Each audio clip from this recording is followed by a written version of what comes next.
Hello. Everything's working appropriately? Okay, sounds good. As March gets started, we know that this is the first Sunday of the month. Second Sunday of the month is... Okay, same time. Okay, better. And so we always do it on the second Sunday to help people remember. And, so next week is Potluck Sunday. Is that next week, Mike? Yes, it is. And then we also had talked about the men's breakfast, which we did every Friday. We did it for many, many years. It met at different restaurants. It met here since pandemic stuff. But the numbers have dwindled. We didn't do anything the last month or two. And the talk has been to try again, only this time, not a men's breakfast Bible study, but just a general breakfast Bible study. The word I'm using is fellowship breakfast. Fellowship breakfast. 7:30 on Fridays, roughly less than an hour. We usually have breakfast burritos and biscuits and gravy and sometimes waffles. I usually do bacon.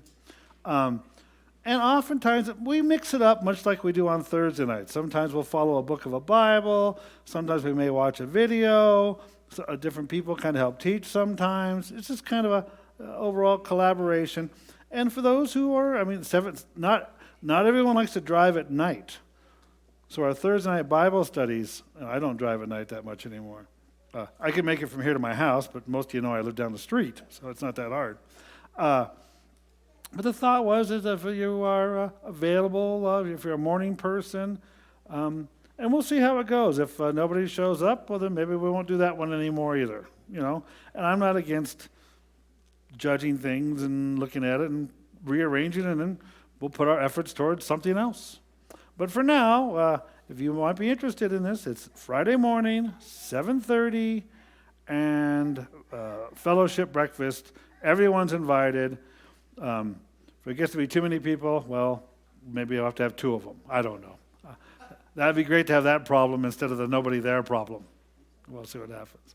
That's another thing to mention. There was one other thing I had on my list, which is not currently in my hand, which must not be that important right now. Yes, I'm still doing Thursday nights here in the church. We're going to the book of Job, and that'll keep going. And then when we go, same type of thing. We mix it up a bit, but we're going to the book of Job.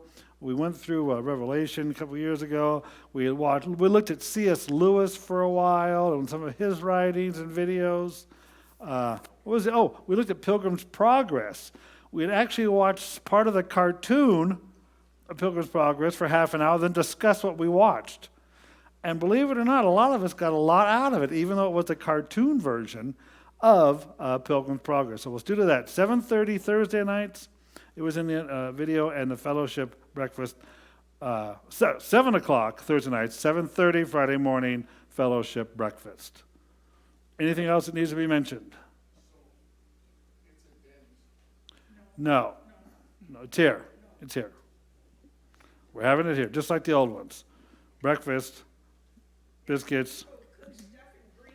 We can work that out. We do most of it right now. If somebody wants to help, we could work out a schedule. But right now, come as you are, bring nothing besides a desire to fellowship and learn something. And again, I do the biscuits and gravy and bacon. A guy named Matt often does burritos, breakfast burritos. Have a snack, even if it's not your favorite food. Have a snack and then go home and eat more, which I often do. Anyway. Amber has her hand up. You moved on me. Praise God that with MOPS this next semester, just that we got the first meeting off the ground for the second semester. We had a few hurdles to get there with weather and illness, but thank God it happened. And then I wanted to praise God that we have 2 new moms for MOPS, and one was able to come. Yeah, I know people at home can't always hear that, and for those who don't know, MOPS is Mothers of Preschoolers. It's a national ministry. Churches take it on and try to work it, and it tries to give a mother of a preschooler a break. We're talking 2 times a month. They can come here. Someone watches their wee babies. There might be a little teaching, a little meal, a little time of fellowship. There's been some outings. There's another outing coming up, Mom's Night Out. What does that mean? Well, whatever you want it to mean. Come here, do something, or drop your kid off and go do something. Or it's a chance just to breathe. And I didn't realize early on in my parenthood until Gwen started working, and at first she was working like a swing shift, and I was working a day shift. And so I'd be home all night with two preschoolers. And the conversation usually revolves around the wants and needs of the preschooler, period, start to finish. And it can be somewhat draining, and it can be so if we can give a mother a small break during the middle of her week, and the fact that the 5 mothers who are involved have all returned is a wonderful sign, and we will continue with that. It's one of our main focuses this year. And again, like anything else, I'm not against looking back and seeing what we could tweak, change, or tune as time goes on. It's not written in stone, but it's something new we've tried, and so far, so good. With that, and with the fact that the snow's already melting, I have many reasons to praise the Lord. Let us sing songs to the Lord. Good morning. Morning.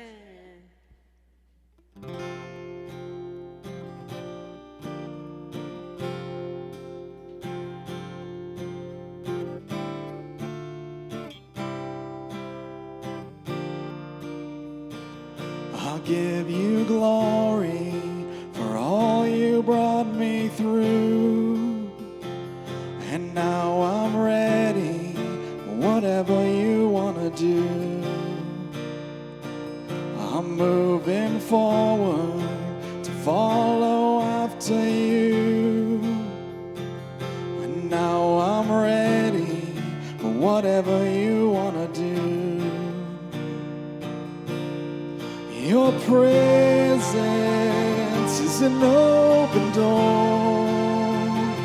We want you, Lord, like never before. Your presence is an open door. So come now, Lord, like never before.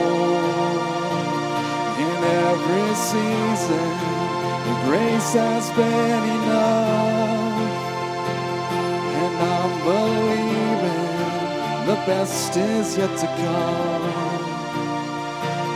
The cross before me, my hope on things above, and in you, Jesus, the best is yet to come. Your presence is an open door. We want you, Lord, like never before. Your presence is an open door. So come now, Lord, like never before.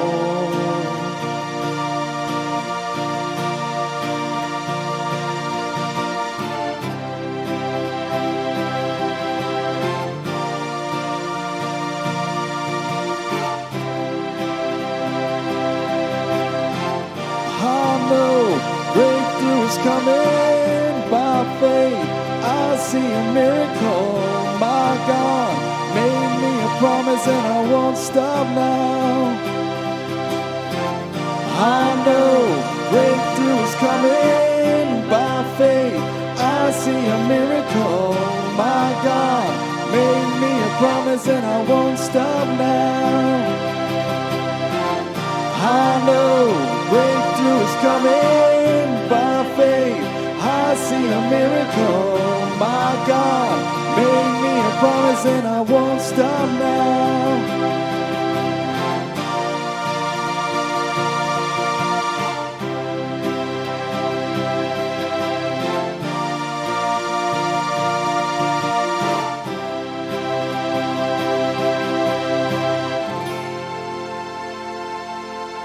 Your presence is an open door.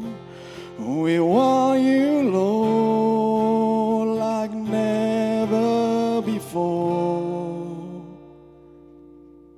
Please have a seat.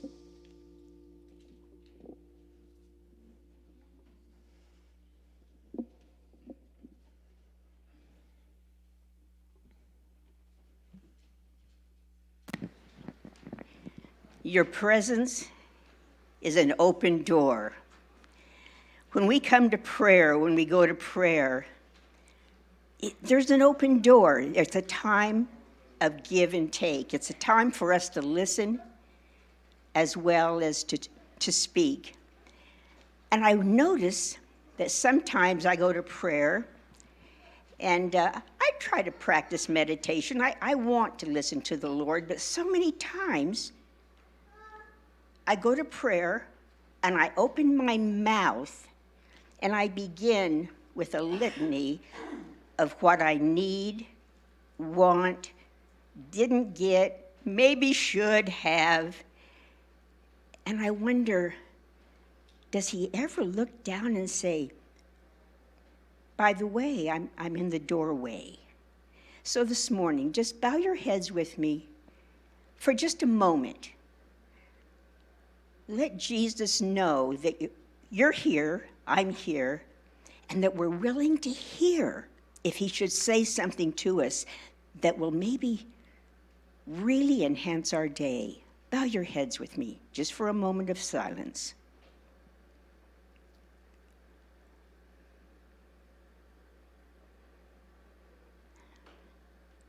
Your presence, Lord, is an open door. And I ask that you would remind us that when we bow our heads before you, we take a deep breath, a breath that says, I'm here. Is there something you'd like me to know, Lord? I want to hear it. So I pray that today, Lord, as we go into this service, as Mike brings the word to us that you brought to him, that we would be open. We would see you through that open door and know that you see us. Help us today, Lord, to be all you want us to be, all that we can be for you. And we will continue to give you praise, honor, and glory. You are so worthy, Lord. And we ask this in your name. Amen. If you're able, please stand with us.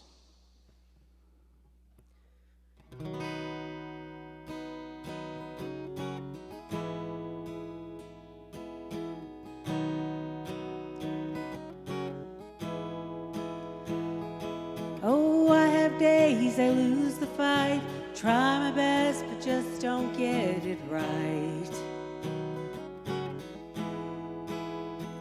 Well, I talk a talk that I don't walk and miss the moments right before my eyes.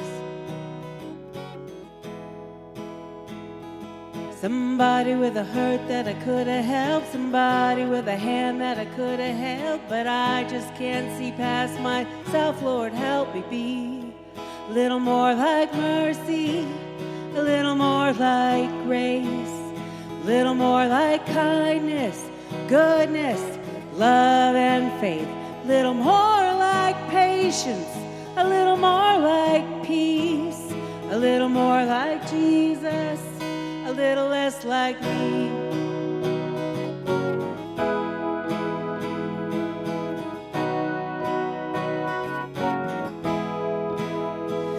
Yeah, there's no denying I have changed. I've been saved from who I used to be. Even at my best, I must confess, I still need help to see the way you see.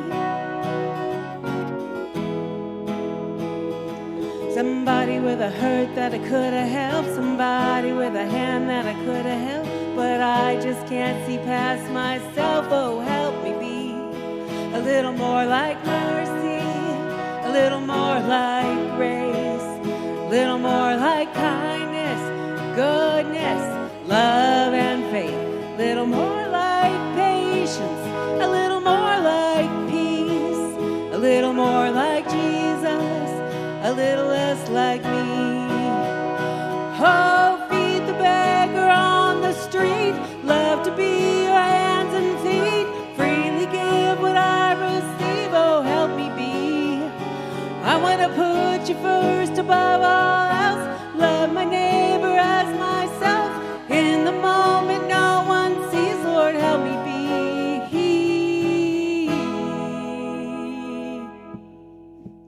A little more like mercy, a little more like grace, a little more like kindness, goodness, love, and faith. A little more like patience, a little more like peace, a little more like Jesus, oh, a little less like me. A little more of living everything I preach, a little more like Jesus, a little less like me.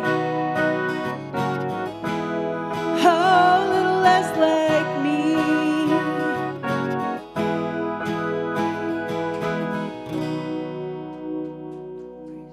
Praise you, Lord.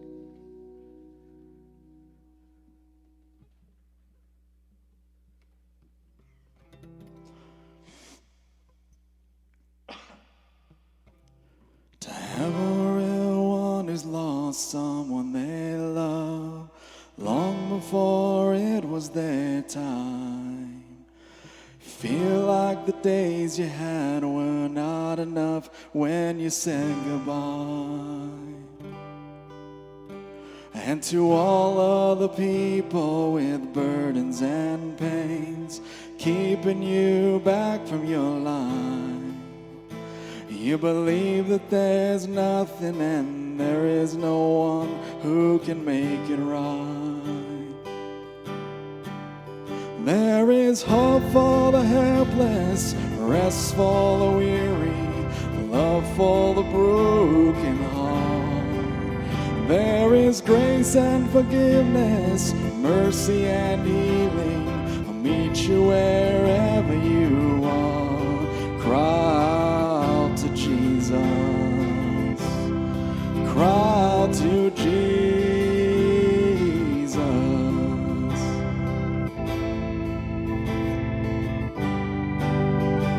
For the marriage that's struggling just to hang on, lost all of their faith and love, and they've done all they can to make it right again, still it's not enough. For the ones who can't break the addictions and chains, try to give up but you come back again. Just remember that you're not alone in your shame and your suffering. There is hope for the helpless, rest for the weary, love for the broken heart. There is grace and forgiveness, mercy and healing, meet you wherever you are. Cry out to Jesus. When you're lonely and it feels like the whole world is falling on you, you just reach out, you just cry out to Jesus. Cry to Jesus.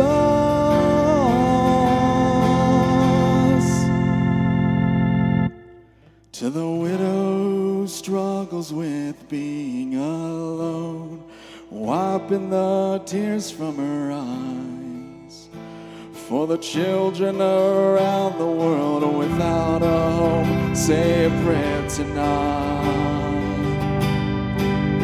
There is hope for the helpless, rest for the weary, love for the broken heart.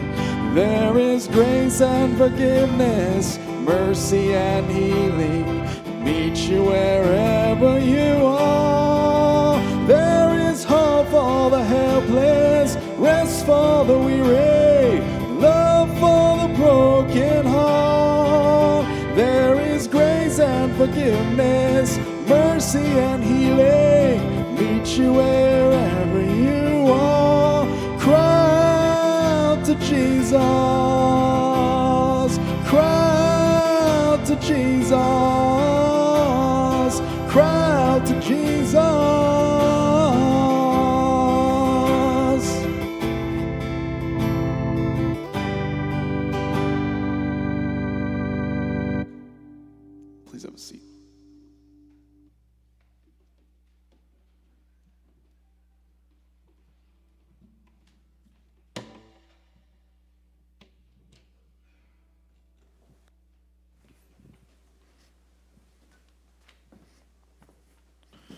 clumping around here, I looked out the window this morning and put on my snow boots.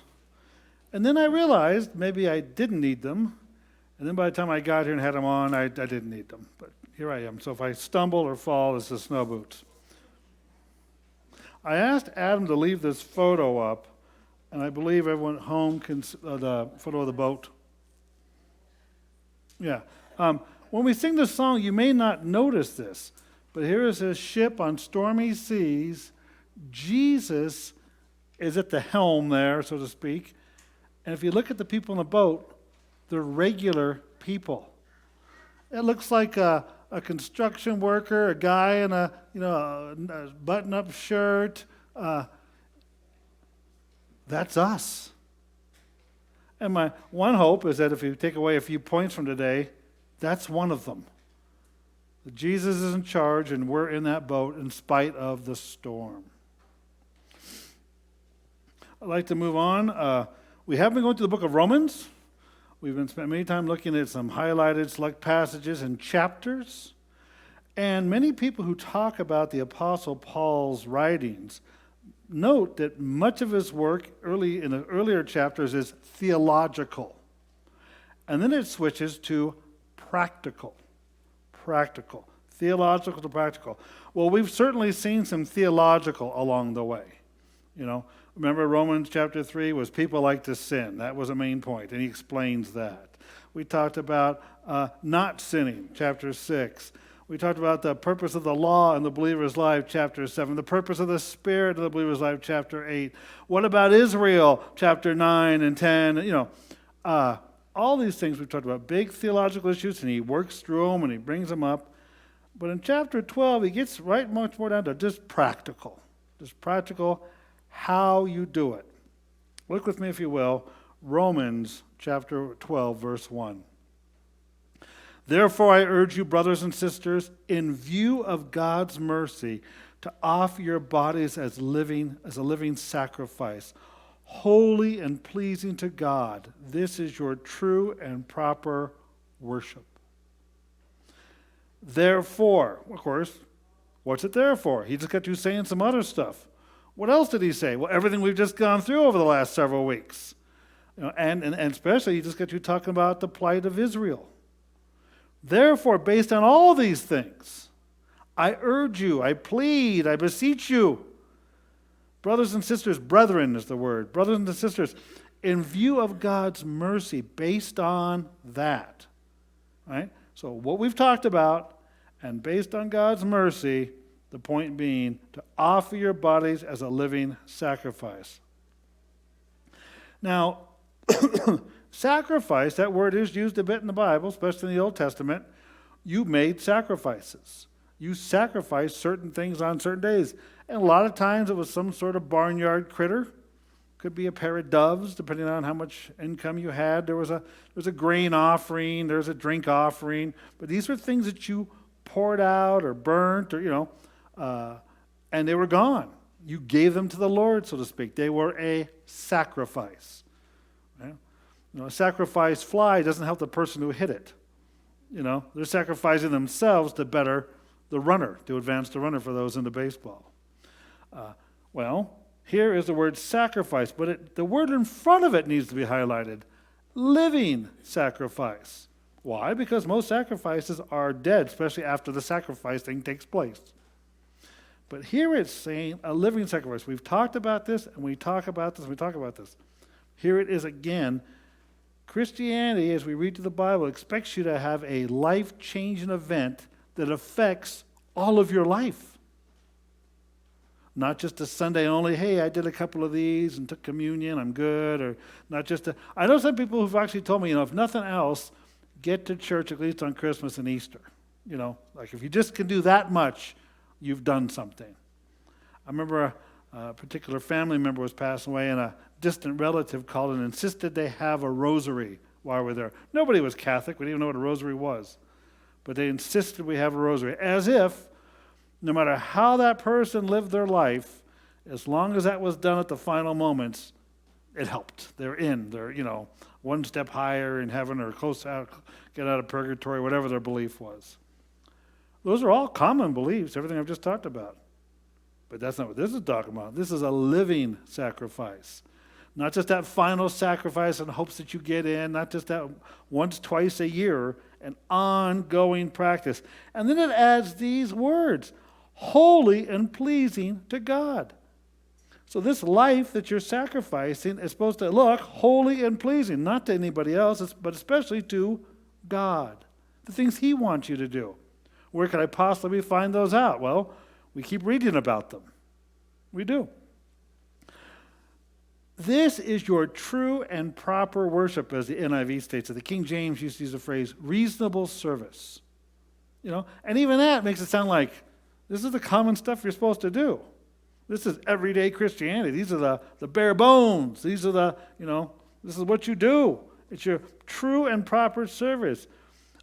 Side note, when you mention worship, this is your true and proper worship. When you mention worship to a Christian nowadays, they generally just think about songs, the worship service.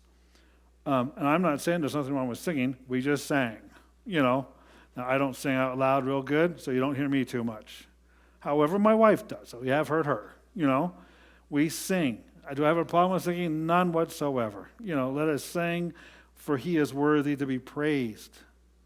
However, that's not the only worship. Because this isn't talking about singing. It's talking about how you live your life. Holy and pleasing to God. And again, this is your basic purpose. This is a reasonable service. This is a true and proper worship. I've met people who are really big into singing. Now, this is a human thing. This is not picking on anybody. This is just a human thing. People often like what they're good at, right? I'm not picking on church people. I've mentioned this story before. I remember a kid in the 5th grade always wanted to organize all the boys to run out to the fence and back to see who was the fastest. Why do you think he did that? Because he was the fastest. Right, this is no shocker to you. No shocker to you. And I really think that in this world we live in, some people like to read. I mean, they are readers. Readers. I know people talk about, I'm reading 4 books this week. You'll never hear me say that. I don't read 4 books in a week or at the same time, generally speaking. I mean, yeah, if there was a bet or something, I suppose I could do it, or cramming for the exam or something. But generally, I don't. There are readers. And my guess is when the Bible time comes, they really enjoy the Word because that's how they are. And I bet people who have nice singing voices really enjoy the singing part. And that even includes people who don't have good singing voices but think they do. You always end up sitting next to that guy. Just be warned. It's going to happen. You're going to sit next to someone who's a bit off key. Fortunately, you're not trying to impress them or them. You're trying to sing to the Lord. Keep that in focus. And this goes on. I understand singing. I believe in singing. I promote singing. But it's not just about singing. That's my point. It's about this lifetime. And he continues to talk about the package of our lives. Look what he says in verse 2. Do not conform to the pattern of this world, but be transformed by the renewing of your mind. And then it adds, then you will be able to test and approve what God's will is, His good, pleasing, and perfect will. Do not conform to the pattern of this world. Do not be molded. Do not be pressed into, and it says, the pattern of this world. So it says there is an attempt, and you need to resist the attempt to be molded, to be formed into a pattern. And what kind of pattern is it? The pattern of this world. On the contrary, but be transformed by the renewing of your mind. And Christianity is clearly the topic at hand here. And then it says, then you will be able to test and approve what God's will is, His good, pleasing, and perfect will. People come to me sometimes and they're frantic. They're upset. I don't know what God's will is for my life. Well, I can read it to you, I think maybe you want something bigger, but it's right here. If you really want to understand what God's perfect will is, don't be conformed to this world. You want to hear God? Don't be conformed to this world. That's what this is talking about. And then when you know, this is a bonus, when you know that you're in God's will, stuff just doesn't bother you so much. Hardship, adversity, storms, weathers, naysayers, ne'er-do-wells, whatever comes your way, Why? Because you're in God's will. This is how missionaries do missionary work. Because you get down there and there's tsetse flies and some sort of bacteria in the water, and maybe you lose a kid to some sort of, this is the story of missionaries. But they have a purpose. They have a drive. And they fight off all sorts of hardship that we wouldn't understand in our day-to-day comfortable lives in most of America. They do it because they believe it's God's will for their lives. Now, it talks about being shaped, molded, formed.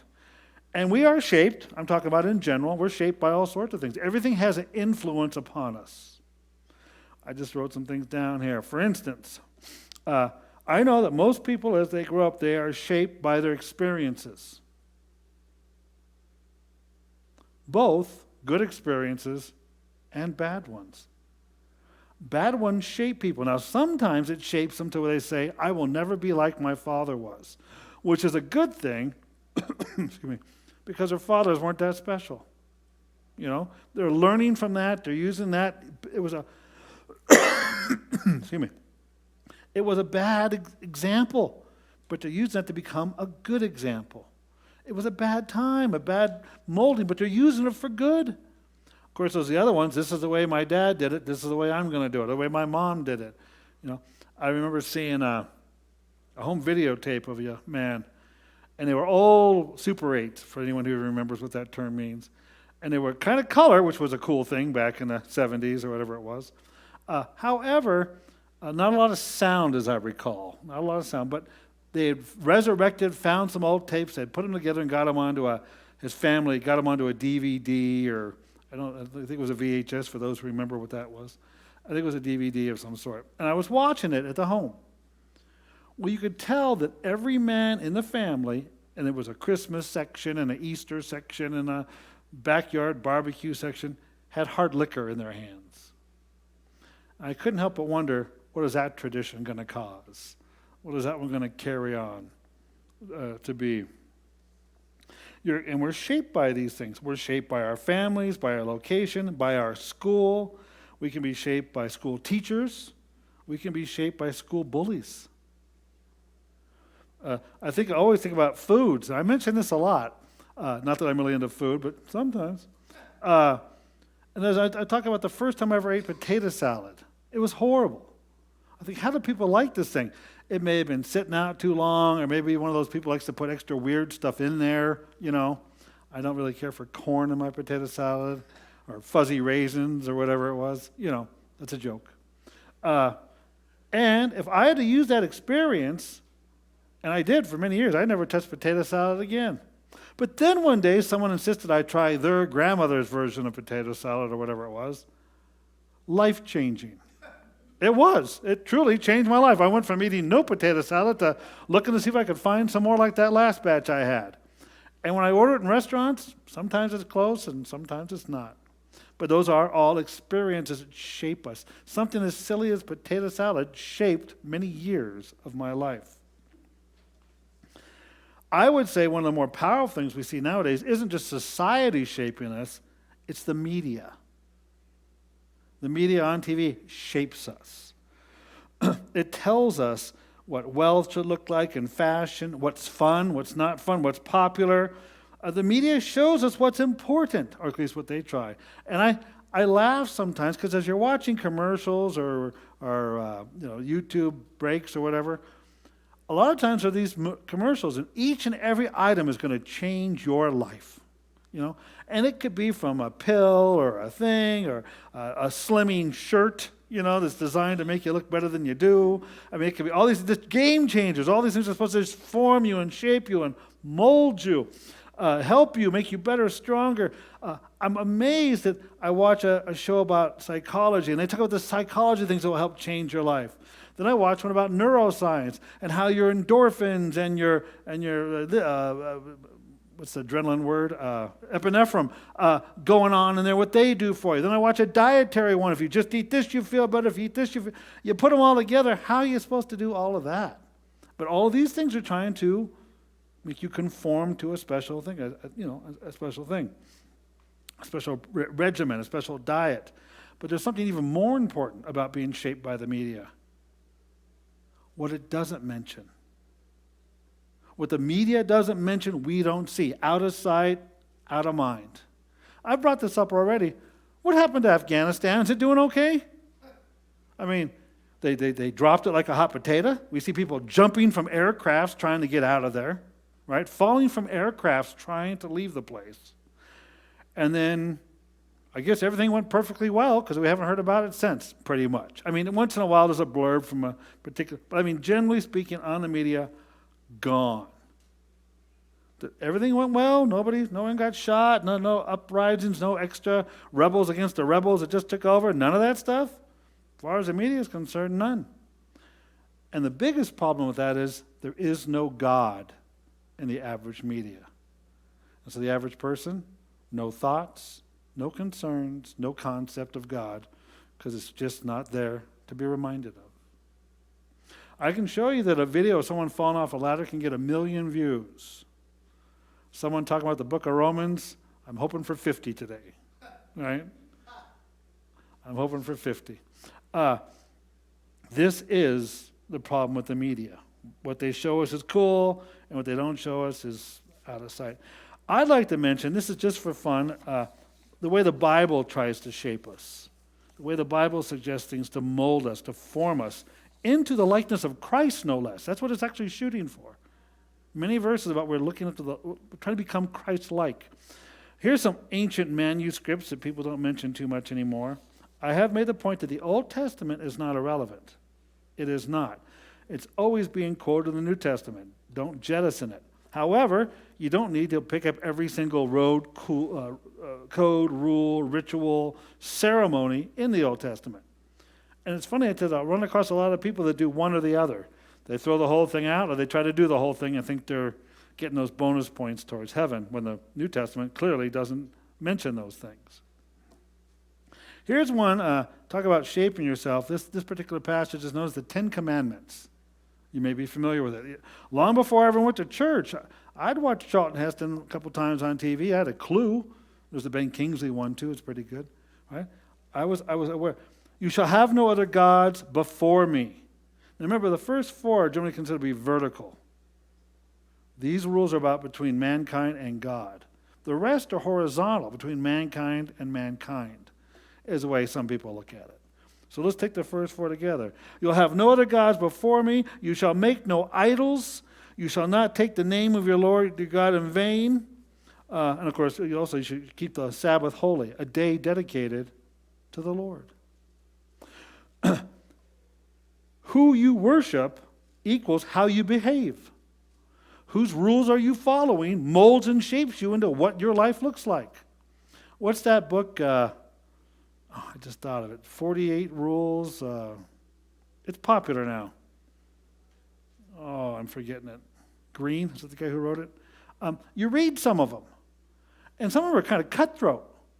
These are rules of successful business, rules of successful people, rules, and some of the rules, like, make sure that you shine in front of the boss. We used to call that names, about sucking up to the boss, or your nose becoming a different color, or whatever, right? That's one of the points suggested, right? And that works great if the boss is your highest source of authority you're worried about pleasing today. Why not spend all your time trying to make him look good? Simonize him, if anyone remembers what that is. It's waxing. You're shining him up. Simonizing. That's what the book talks about. The book talks about things that are really, I would call them, some of the rules, cutthroat. Cutthroat indeed. And those are how you treat other people. Compare that to what we're about to read. Honor your father and your mother. Not everyone gets this, but most of us will agree that you get to a point in your life and you figure out, my parents weren't so stupid after all. Sometimes it's by the time you have kids. Generally speaking, that's when it really hits you hard. Wow, they weren't that, they had stuff figured out. How do they do this? You marvel at yourself. How do they care for us? Oh, how do they keep us fed? How do they find us every day? But sometimes it takes longer to realize what they knew, what they didn't. Honor your father and your mother. You shall not murder. That involves other people. You shall not commit adultery. Clearly involves other people. You shall not steal, which you're generally stealing from other people. Kind of hard to steal from yourself. You already owned it. You shall not bear false witness, but not just lying in general, against your neighbor. Again, other people. And finally, you shall not covet. What? Other people's things. That is a whole set of parameters and guidelines on how to live your life. Completely contrary to today's media. Completely contrary to the popular books on success. Best-selling novels. Completely contrary to all these things. But this is what God wants. He wants us to be conformed. So we sum it all off. Sum up what we just looked at. So you offer yourself as living sacrifices, which is described as holy and pleasing and true and proper worship. Furthermore, you're not to be conformed, but transformed. And if you do this, you will be able to test and approve what God's will is. Hallelujah. May it be so for all of us. Now in verse 3, he's now talking to them about just making their Christianity work. Remember the word reasonable service, or your true and... Look at verse 3. For by the grace given me, I say to every one of you. How many of them? Everyone. Do not think of yourself more highly than you ought, but rather think of yourself with sober judgment. Right? To be balanced, to be reasoned, to be wise. Why would he say such a thing? Because it's popular and probable, and it happens that people do think more of themselves than they ought. Very clear. It's very practical. A reminder not to do those things. And this builds, of course, that last verse, in accordance with the faith God has distributed to each of you. Remember that. In accordance with the faith that God has distributed to each of you. God gets a hold of you. Most of us call it, we got saved, or God knocked on our heart and we answered. Or we woke up today and realized there is a God and we need to do something about it. Everyone's story is different, but similar. One particular gentleman who attends church here says he came to church one day, he says, and it clicked. That's all he said. Been here most every Sunday since then. You know what I mean? That certainly clicked. Whatever he means by click, it clicked good. It was a good clicking, right? And other people talk about it in different ways. But something changes. But it goes on to say, in accordance with the faith God has distributed to each of you. Does everybody have the exact same Christian growth? No. I said, I have been amazed in a bad way about how old some people get and still be rather childish. I have been amazed in a good way about a young person with great wisdom. Now, it doesn't happen all the time. Young people are still young. It's kind of hard to fight past that. But it's true. I was at a church gathering in Stockton. The church was mostly Hispanic. There's a young fellow there, and I'm just trying to make connections. I'm just trying to talk, not that I do that all the time, but occasionally. And I'm talking to this young man, and I say, hey, how long have you been going to church here? First I said, you play games? You play video games? Not that I do, but I do sometimes. And I'm just trying to make a connection. I might talk to someone about Marvel comics, you know what I'm saying? Or whatever, bridge the gap. Marvel's better than DC. It's a gospel truth. No, it's not. It is better. Especially the movies. Am I wrong? Yeah. So I'm talking to this young man. I say, hey, you play video games? And I was going to talk to him about Minecraft or whatever he was at. He says, no, I quit playing video games. I got saved and dedicate more time for the Lord. 12-year-old said that to me. That might have been the first and last time a 12-year-old has ever said anything like that to me. But I was certainly impressed at this 12-year-old at that moment, and somewhat convicted. Do I spend too much time playing video games was another thought I had during that conversation. I'm amazed. I'm amazed at the growth some people have, and disappointed sometimes at the lack of growth some people have in their Christianity. I hate to see someone fall down again doing the same thing. But I would be stupid not to think that people do fall down again from time to time doing the same thing. I warn everybody, don't be shocked when you see these things. And be on guard that you don't do these things. In one sense you kind of accept it, but in another sense you don't accept it as this is how I live my life. Anything goes. That's clearly not what's being talked about here. And it says, think of yourself as over judgment, and in that verse, by the faith God has distributed to each of you. And I mean, I had some pastor friends just up and move and take a church across the United States. I was amazed at their faith, at their willingness to just up and go to a church they don't know, to a people they don't know, and start to minister. It's amazing to me. And it happens all the time. In fact, in this particular church, it used to be very popular to switch the ministers around every 3 years. Every 3 years, they'd switch them around. They said you'd go to annual conference with your bags packed because you didn't know what next church you were taking on. So, they don't do that as much anymore. But, I kind of wonder if it's better or worse. It's just a silly thought. Because let's suppose you get a good pastor. Well, yeah, 3 years later, you're bumming. What if you have a bad one? Well, there's hope. In 3 years, it could change. You know what I'm saying? I kind of half joke. I'm kind of half serious with that. The church still grew during that time, so while it's not practiced much anymore, it didn't seem to hurt church growth too much. So he starts off with be humble, don't think more of yourself, but he also mentions that God has distributed each person faith in accordance with that faith. Now, the next part, if anyone is familiar with 1 Corinthians chapter 6, 1 Corinthians chapter 6 is a chapter which is very controversial, often argued. People will take 3 verses and write books about it. And I read a book about 3 verses, I get a little tired. Because, it's 3 verses. But it's out there. It happens. And what is the topic? Spiritual gifts. That's where the Apostle Paul starts talking about spiritual gifts in the book of Corinthians.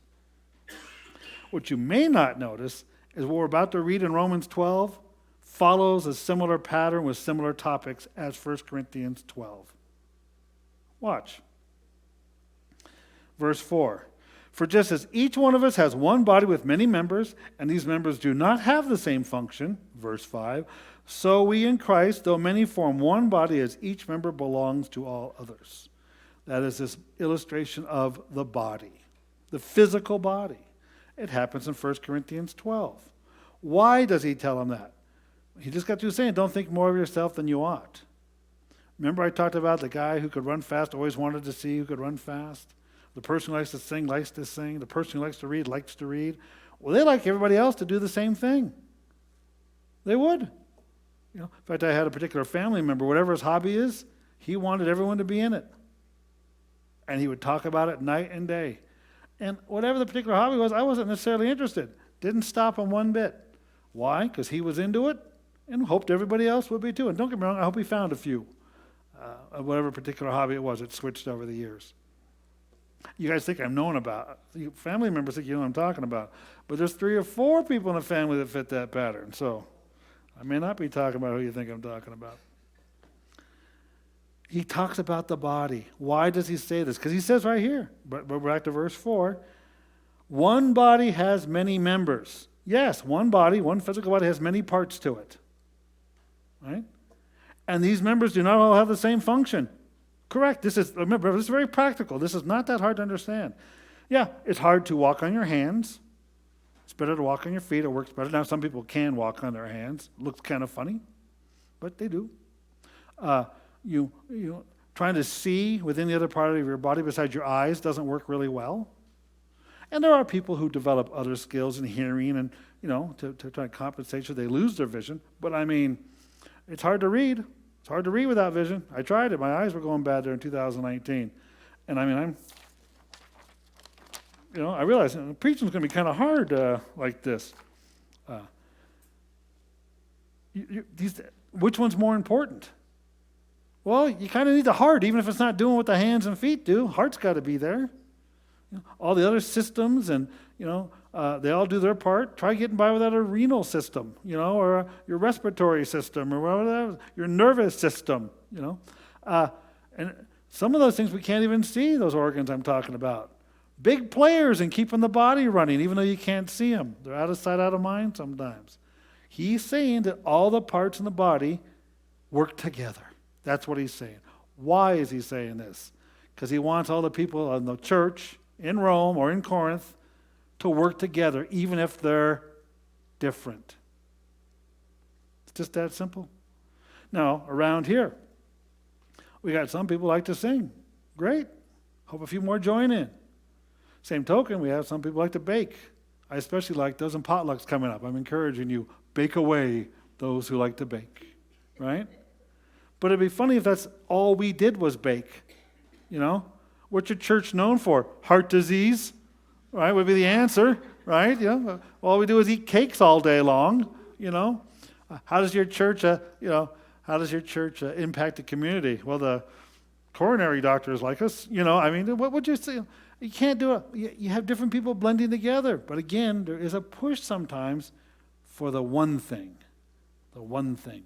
I said, I went to a church one time that everybody read the same Bible with the same study notes.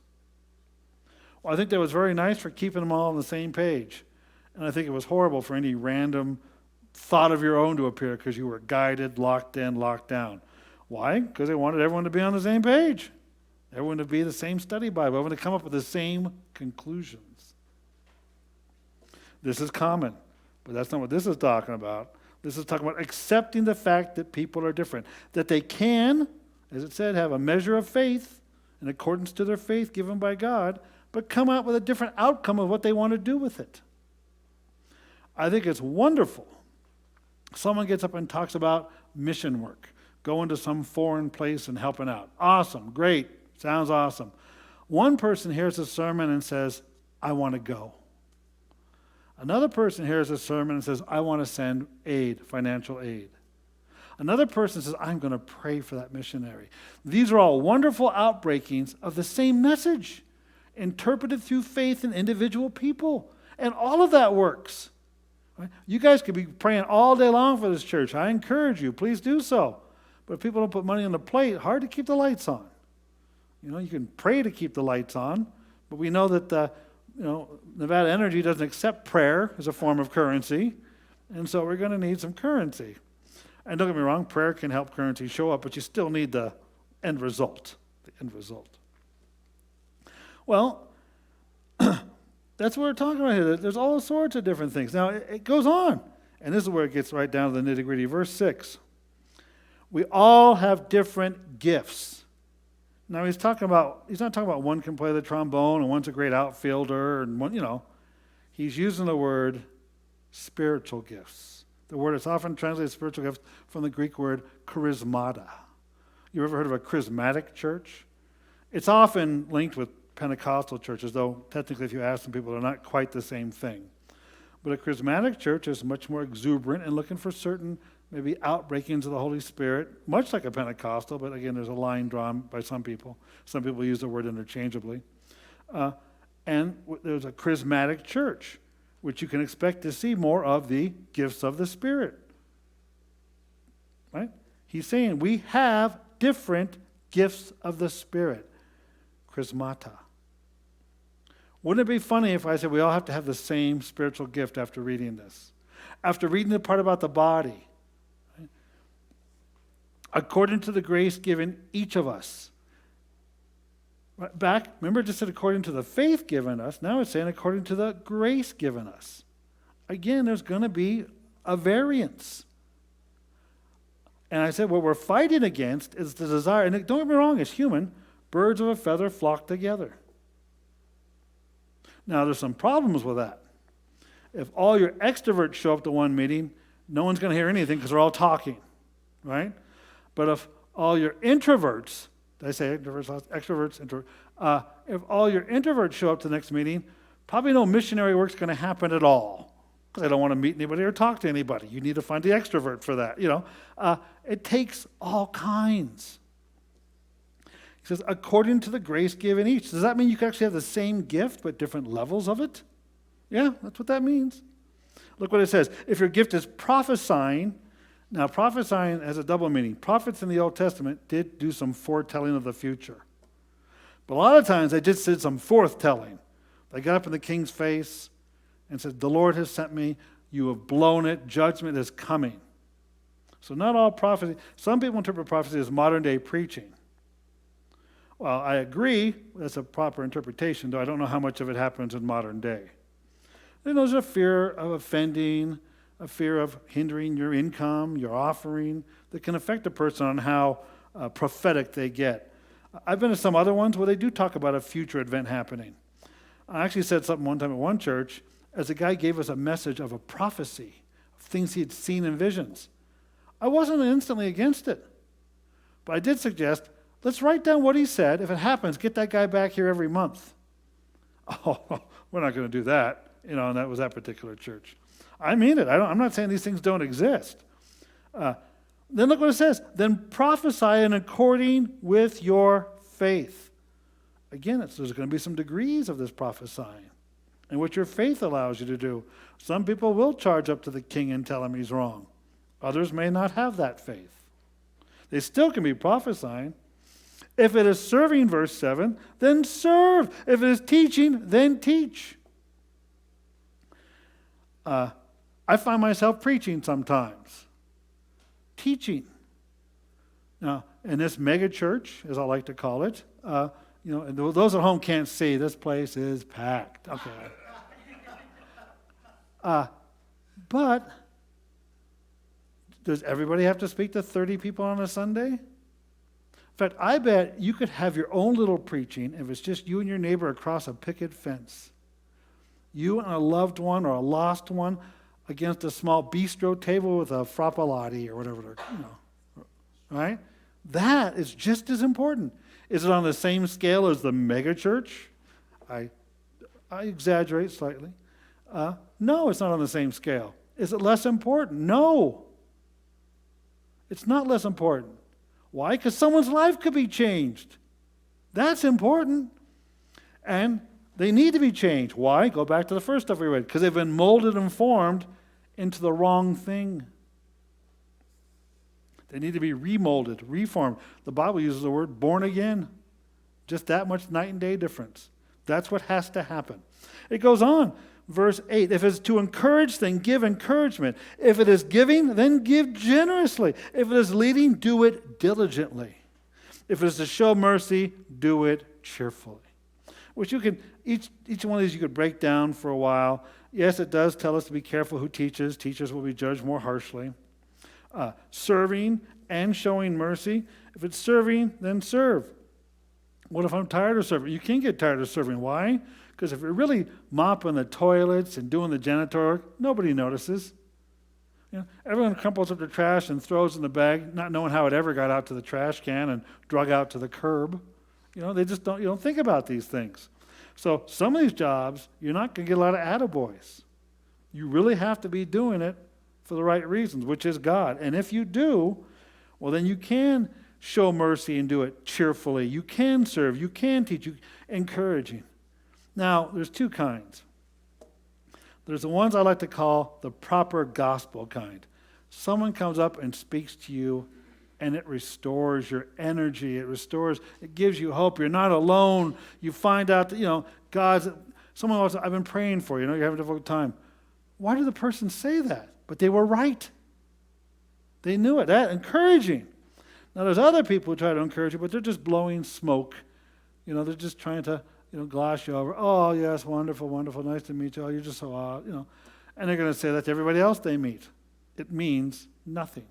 I'm not talking about that kind of encouragement.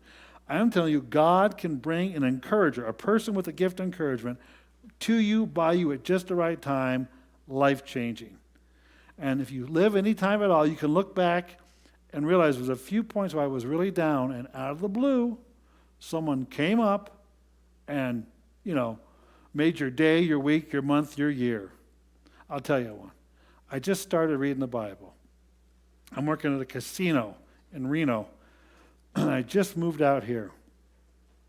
I'm trying to work my way through the Bible and read it for the first time, really. I read it a little bit as a teenager, but really diving in, trying to figure it out, get a working knowledge, understanding what's going on here. And I remember someone walked in the office, and I was a receiving clerk. And I knew most of the truck drivers by the first name. Even some guys only came into town once every 6 months or so. I remember them, Well, this guy walks in, he looks at it and goes, "Are you a Christian?" And I remember one of those, I was in process. I think I said, "I think so." Right? Because I was in process. expecting him to make fun of me because other coworkers already had for me having a Bible on my desk. He looked at me and said, "That is great. That is awesome. I'm a Christian. There's nothing." And he went on for like 5 minutes about how great Jesus was, right? Never saw him before, never saw him again. The company he was delivering for didn't even ring a bell. It wasn't one of the regular ones. It was some, random thing somebody had ordered for some piece of machinery in the bowels of the casino. I'll never see the guy again. Life-changing. Life-changing. Encourage people. Then, verse 9, he goes right into love. Do you know what comes after 1 Corinthians 12? 1 Corinthians 13, the love chapter. He's making the same point. One of the things you're going to do is remember everyone's in the body. Yes, there are spiritual gifts of different degrees and types. And finally, and a way to work these things out is to remember to love one another. In fact, the entire 1 Corinthians 13, you may not realize this, is about spiritual gifts. We quote the love part and put it in poems and read it at weddings. But it starts off with, if I speak of the tongue and men and angels. He's been talking about tongues. If I can fathom all mysteries and all prophecies. He's talking about the stuff he just talked about in 1 Corinthians 12. He's talking about spiritual gifts. And then he makes that point, and if I don't have love, I am nothing. I'm a resounding gong, a clanging cymbal. All the spiritual gifts mean nothing without love. Think about the way 1 Corinthians 13 ends. Where there are tongues, they will cease. What's he talking about? Spiritual gifts. Where there are prophecies, these will cease. But faith, hope, and love remain, and the greatest of these is love. 1 Corinthians 13, which we call the love chapter, is still talking about spiritual gifts. Spoiler alert, verse 14, chapter 14, he's still talking about spiritual gifts. Look it up. Look it up. Love must be sincere, verse 9. Hate what is evil, cling to what is good. Completely contrary to the way people live their lives. You hate what hates you is the way we live our lives. Right? You hate what is evil. Does that mean you pick up stones and throw at anybody that missed a Sunday? No. Somebody different than you, someone doesn't go to church? No. But you hate what is evil. You yourself stay away from it. Things you hate, you avoid. Avoid evil. Cling to what is good. It's talking about you. It's not talking about, society. Society's not going to cling to what is good. Look at verse 10. Be devoted to one another in love. Honor one another above yourself. I meet Lone Ranger Christians. I don't go to church anymore. It offended me. It hurt me. I don't even argue with you. Church can do that. This one's offended me and hurt me. Right? I'm not making that up. But how do you work out these? Be devoted to one another in love. Honor one another above yourself. If you don't have others. Yes, you can stay at home. You can watch YouTube sermons and things, and you'll understand more things than I could ever explain to you in a month of Sundays, because all that's at your fingertips. Great, awesome. You can learn, and you can try to keep your personal holiness down. That's awesome. And you have failed at all the other one another verses. Family doesn't count. Jesus said even sinners take care of their own. This others is talking about other Christians. And it makes it very clear. Never be lacking in zeal, verse 11, but keep your spiritual fervor serving the Lord. Why does he tell us this? Because you can become weary. You can. What do you do to avoid that? Plan ahead. Take a break. Pace yourself. Spurgeon said, learn to say no. It'll be a greater use to you than the ability to speak Latin. Now, do you say no to everything? No. But if you're overwhelmed, you have to measure it out. Sometimes I just have to make a list because so many things are coming and I can't do nothing with this. Maybe number 3 I could do, And you can make it through the rough times. Maybe you only get 3, 5, and 7 done right now. And then maybe 1 or 2 actually fix themselves. That's the Lord working, And then you get to the other ones when you get to them. You can pace yourself. You can keep your spiritual fervor. He wouldn't say you couldn't keep your spiritual fervor unless you can. Never be like that. Look at verse 12. Be joyful in hope, patient in affliction, faithful in prayer. Well, that explains that there's going to be hope, there's going to be affliction, and there's going to be prayer. Right? I hope indeed that when things are hopeful, you pray. And I already know when you're afflicted, you're going to pray. Verse 13. Share with the Lord's people who are in need. Practice hospitality. This cannot be done as a stay-at-home Lone Ranger Christian. Now, again, it doesn't necessarily mean you have to go find a card-carrying church member, but the Lord's people. They have to be the Lord's people. That could be a neighbor who goes to a different church. It could be. I encourage you. Try to help them. Practice hospitality. In this day and age, you worry, but there are things you can do. You yourself may not be in a position, you may not be an extrovert, but you can still practice, you can still make a difference. I've told people, you could buy a McDonald's card, bonus cash card, and see a young couple at church with kids. Buy them a Happy Meal or an ice cream cone for me, There's things you can do, even if you're an introvert, even, in fact, if you're limited on cash, maybe try to get them some Slurpees. Skip the meal. There's things you can do without costing you too much. Share with the Lord's people. Practice. Rejoice. Look what it says in verse 15. Rejoice with those who rejoice. Mourn with those who mourn. I'm not saying I have perfect balance on this. I'm not saying that people who have come to me have perfect balance on this when I'm rejoicing or mourning. I'm going to say this is wonderful information. When you find yourself in a position where you know not what to do, this is what you do. I find myself having to walk into a hospital room or a funeral parlor, and sometimes I know and sometimes I don't. And sometimes the mood is a bit lighter, and sometimes it's so heavy with despair you can feel the weight upon you, even if it's not your loved one in the coffin. What is a wonderful practice? Rejoice with those who rejoice, mourn with those who mourn. Verse 16, keep this one. All these should be highlighted, memorized. Live in harmony with one another. Do not be proud, but be willing to associate with people of low position. Do not be conceited. Some translations are don't be afraid to do the menial work. I was always amazed by a boss I had, a supervisor, for the few people visiting. I drove truck for 25 years, delivered food around Reno. There are some who talked about what we should do, but they weren't going to do it. Then I had supervisors and managers talk about what we should do, and they picked up a shovel or rolled up their sleeves or started painting, There was the one who's like, oh, there's some trash on the ground. Would you take care of that? That's common. But there was the ones, oh, there's trash on the ground, and they take care of it, even if they're in a suit. I was always impressed with those kinds. I would say they were fewer and far between the others, but they're out there. Excuse me. Verse 17, do not repay evil for evil, but be careful to do what is right in the eyes of everyone. Completely contrary to the way we live. Someone calls you a name, you call them a name. Someone insults you in traffic, you insult them in traffic. Someone makes you mad, even if you can't yell at them, yell at everybody else who knows them and tell them how lousy they are.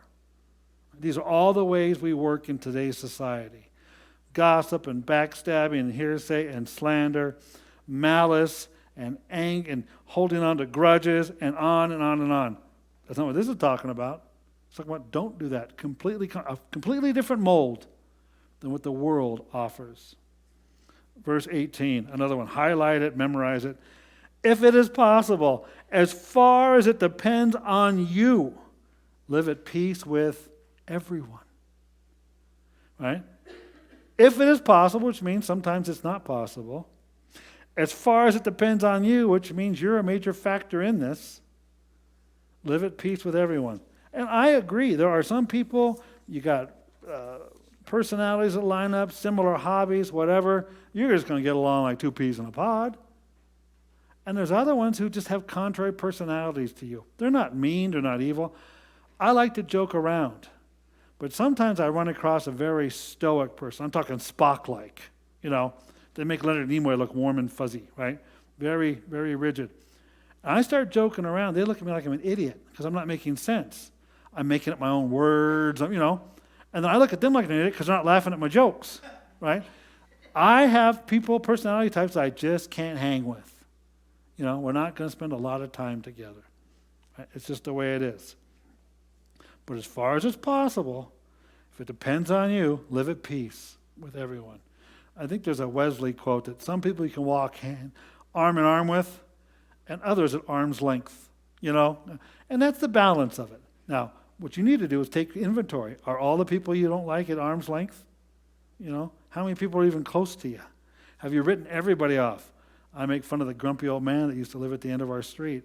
There isn't a single person that grew up on that street over the last couple of decades who would even guess as to who I'm talking about. He was that grumpy, that mean, that get out of my yard, kid, for decades. For decades. Hard to live in harmony with him, and my guess is he lived in harmony with no one. With no one. Finally, I'm almost there. I went a little long today. Forgive me. Some people work graveyard. They want to go to bed. Yeah. Verse 19. Do not take revenge, my dear friends, but leave room for God's wrath. For it is written, it is mine to avenge. I will repay, says the Lord. Again, the form of the world is someone does it to you, you do it back to them twice as much. In fact, if someone lets you down, if someone offends you, you make sure you give them both barrels of what you're thinking. Let them know they have transgressed you. That's not what this is saying. Don't take revenge, my dear friends, but leave room for God. It's not saying that God won't take care of this. He will, right? For it is written, it is mine to avenge, I will repay, says the Lord. So a Christian, should they have patience and the power of prayer and faith, God, this person is a fill in the blank. And I don't want to fight him. I don't want to argue with him. Help. It's in your hands. And you let it go. And you'll be surprised, several things can happen. I've known people who I really had a rough time with. Their life got so bad over the years that I pitied them. I wasn't even mad at them anymore. I felt sorry for them because of the way their lives had ended up. And the reverse is true. The reverse is true. You'll see a person change. Hey, several years ago I was in a bad spot. I'm sorry about that. That's life-changing. A person comes to you and tells you that back then I was feeling this, I was feeling that, I was going through this, and I'm sorry the way I treated you. What a weight can lift off your shoulders when someone says something like that to you. God can bring that about also. But you have to wait and see. You're not supposed to get involved. And if you get involved, well, then you got what you asked for. You got to give them a word or two or single finger salute or whatever it was. So, verse 20. On the contrary, completely contrary to the way the world lives, if your enemy is hungry, feed him. If he is thirsty, give him something to drink. In doing this, you will heap burning coals upon his head. Somebody's mean to you and they want you to know it, and you're nice back to them. That even gets them a bit more twisted up. Why is this guy still being nice to me? But eventually, brick by brick, stony part by stony part, you break away the things surrounding their heart. And I remember a guy who hated me at work this years ago. Hated me. Anything I said, he had a snappy, sarcastic comeback. I don't care if it was past the mustard. You know what I mean? Why don't you pray for Jesus for that mustard? Whatever it was mean. One day we're walking down the thing, and he wasn't even really a big guy. I think I could have took him. In a fair fight. I'm playing somewhat. And I remember going down the thing, and he mentioned a 350 Chevy. Well, I play with cars, And I said, do you have a 350 Chevy? He goes, yeah, what do you drive? So I drive an old Pontiac. Oh, yeah. And we never had an argument, never a bitter word again. Why? We found some common ground. That would not have been found if I called him names back like he called me, or sarcastic remarks was more of the weapon of choice. Verse 21, the final verse. Do not be overcome by evil, but overcome evil with good. This is not just the Apostle Paul's thought. Some of the stuff Jesus said in the Sermon on the Mount. Turn the other cheek, go the extra mile. Pray for those who persecute you. Right? This is straight from Jesus. Apostle Paul's mentioned. I want to remind you, it didn't stop there. For some of us in the room with grayer hair than myself, it wasn't that long ago that a particular black gentleman with a Lutheran name, Martin Luther King Jr., said, darkness cannot drive out darkness. Only light can do that. Hate cannot drive out hate. Only love can do that. Similar theme, similar point, and it works, provided you're not conformed to this world. Let us pray. Gracious Lord, I thank you again for your word. May it work its way into our heart, our minds. May we be transformed. May we follow, may we understand what you want from our living sacrifices of our lives. And may we be able to understand your perfect, pleasing goodwill. Thank you for this time, this hour. In Jesus' name, amen. You are dismissed.